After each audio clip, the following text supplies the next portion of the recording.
In this video, I'm going to show you how to fix 0xc000007b error. This application was unable to start correctly.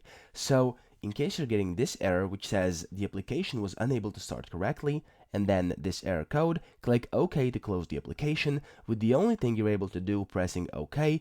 This will fix your issue, hopefully, okay? It did for me, and I'm sure it will help you as well. So, what you want to do is just follow these 3 quick steps. Now, I'll of course guide you through them. The first thing you want to do is open up your control panel. Now, you can go to search over here and type in control, and it will automatically pop up. Click it, and then go inside programs. So click programs down here. By the way, if you don't see this, and if you see small or large icons over here, simply click over here where it says view by and click category. Then you want to go to programs, and inside the programs and features.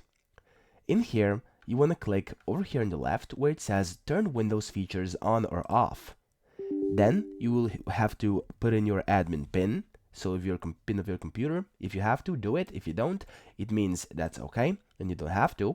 And then once you come in here, what you want to do is make sure both the .NET Framework 3.5 and the 4.8 are enabled. So this kind of plus, or this as you can see, this blue kind of plus is marked, okay? It has to be blue here at the beginning.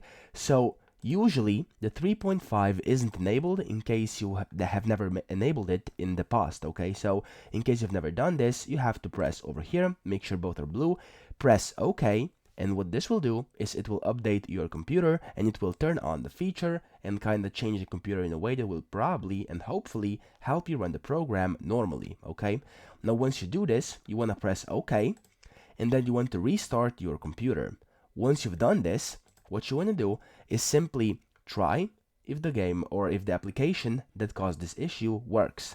Now if it doesn't, just try doing the first step again, because it might not have installed correctly. So go back into the control panel as I showed you, and then in here what you want to click is yet again uncheck both of these, press OK, restart your computer, and then come back, check both of them, press OK, and restart your computer again. This will completely freshly install both of these, and hopefully this will help you solve your issue. So that's pretty much it. I hope this video helped you out, and if it did, please subscribe to the channel and help me out as well.